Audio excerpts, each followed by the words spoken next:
Le côté obscur des hommes sigma, sont-ils vraiment des sociopathes déguisés? Les hommes sigma sont souvent décrits comme des personnalités mystérieuses et indépendantes, évoluant à l'écart des conventions sociales. Ces hommes, qui ne s'identifient ni aux alphas dominants ni aux bêtas soumis, incarnent un archétype unique. Ils sont autosuffisants, calmes et évitent les hiérarchies sociales. Mais ces traits de caractère suscitent également des interrogations. Existe-t-il un côté sombre chez les hommes sigma? Certains critiques vont même jusqu'à poser la question provocante: les hommes sigma sont-ils en réalité des sociopathes qui dissimulent leurs tendances manipulatrices derrière un masque d'indépendance? Dans cette vidéo, nous explorons en profondeur ce sujet délicat pour mieux comprendre cette facette obscure du phénomène sigma. Le mythe de la distance émotionnelle. Un trait central des hommes sigma est leur indépendance émotionnelle. Cette déconnexion par rapport aux normes et attentes sociales conduit souvent à l'idée qu'ils sont émotionnellement distants, voire froids. Pour les observateurs extérieurs, ce comportement peut être perçu comme égoïste ou même narcissique. Mais la distance émotionnelle est-elle vraiment un signe de sociopathie? Des exemples d'hommes sigma, souvent considérés comme isolés ou dénués d'émotions, pourraient inclure des personnages fictifs tels que Sherlock Holmes. Holmes montre peu d'intérêt pour les normes sociales ou les relations émotionnelles, se concentrant plutôt sur ses capacités intellectuelles et sa vie indépendante.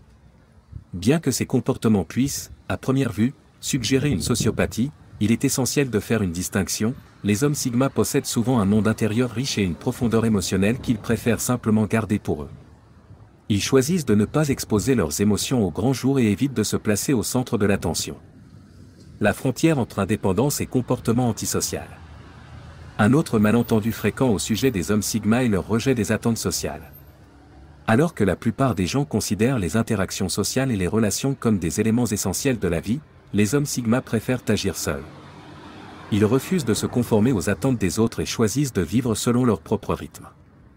Mais cette attitude de refus se distingue-t-elle du comportement sociopathe?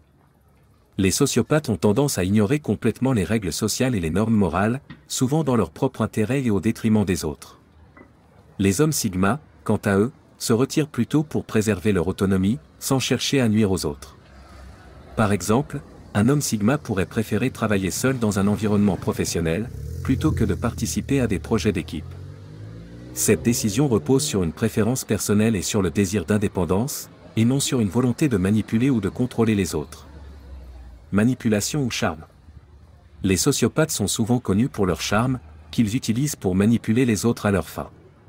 Cela conduit souvent à la question suivante: les hommes sigma partagent-ils des traits similaires? En raison de leur indépendance et de leur caractère souvent réservé, ils peuvent sembler insaisissables. Certains critiques prétendent que cette aura mystérieuse n'est qu'un masque dissimulant des intentions manipulatrices. Un exemple célèbre est le personnage de Tyler Durden dans Fight Club. Durden incarne de nombreux traits d'un homme sigma, rebelle, indépendant et totalement indifférent aux normes sociales. Cependant, il utilise également son charme pour attirer des personnes dans son monde et, en fin de compte, les manipuler. Ici, la frontière entre homme sigma et sociopathe semble floue. Cependant, tous les hommes sigma ne sont pas manipulateurs ou charmants au sens classique du terme. Beaucoup d'hommes sigma préfèrent être honnêtes et directs, même si cela signifie qu'ils peuvent contrarier les autres. Ils ne cherchent pas à contrôler les autres, mais simplement à prendre leurs propres décisions sans être influencés par des attentes externes. Le retrait des interactions sociales. Un autre comportement fréquemment observé chez les hommes sigma est leur retrait des interactions sociales. Les sociopathes ont tendance à s'isoler de la société, en particulier lorsqu'ils se sentent contraints par les règles et les attentes des autres. Mais il existe une différence fondamentale entre les hommes sigma et les sociopathes, tandis que les sociopathes peuvent être isolés en raison de leur manque d'empathie ou de leur volonté de nuire à la société. Les hommes sigma choisissent consciemment de se retirer pour préserver leur calme et leur créativité. Par exemple, un homme sigma pourrait quitter une fête bruyante pour s'asseoir seul dans un café et réfléchir. Il ne le fait pas par méfiance ou hostilité envers les autres, mais parce qu'il préfère sa propre compagnie et préfère concentrer son énergie sur ses intérêts personnels. Cela le distingue fondamentalement d'un sociopathe, qui pourrait éviter la compagnie des autres pour dissimuler ses tendances antisociales. Le débat sur l'empathie. Un des principaux traits des sociopathes est leur manque d'empathie. Ils sont souvent incapables de se mettre à la place des autres ou de ressentir de la compassion. Mais cela s'applique-t-il également aux hommes sigma? Pas nécessairement. Les hommes sigma peuvent être moins ouverts aux connexions émotionnelles, mais cela ne signifie pas qu'ils manquent d'empathie.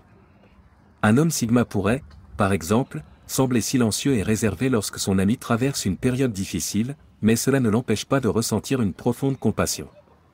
L'expression de son empathie pourrait être plus subtile, comme le fait de proposer de passer du temps en silence ou d'offrir un soutien pratique sans se lancer dans des discussions sentimentales. La différence réside souvent dans la manière dont cette empathie est exprimée, et non dans son absence. Conclusion. L'idée que les hommes sigma pourraient être des sociopathes déguisés repose sur des malentendus concernant leur indépendance, leur distance émotionnelle et leur retrait social. Bien que certains hommes sigma puissent présenter des comportements qui, à première vue, pourraient être interprétés comme antisociaux, il existe des différences fondamentales entre les deux. Les hommes sigma agissent par un besoin profond d'autonomie et de développement personnel, et non par une volonté de manipuler ou de nuire aux autres. Leurs besoins de retrait et leurs réserves émotionnelles sont davantage des expressions de leur autosuffisance intérieure plutôt que des signes d'un trouble sous-jacent. Le côté obscur des hommes sigma peut sembler inquiétant au premier abord, mais en y regardant de plus près, il devient clair que leur aversion pour les normes sociales n'est pas nécessairement négative. Au contraire, elle reflète leur nature authentique et leur quête d'une vie guidée par des valeurs internes plutôt que par des pressions externes.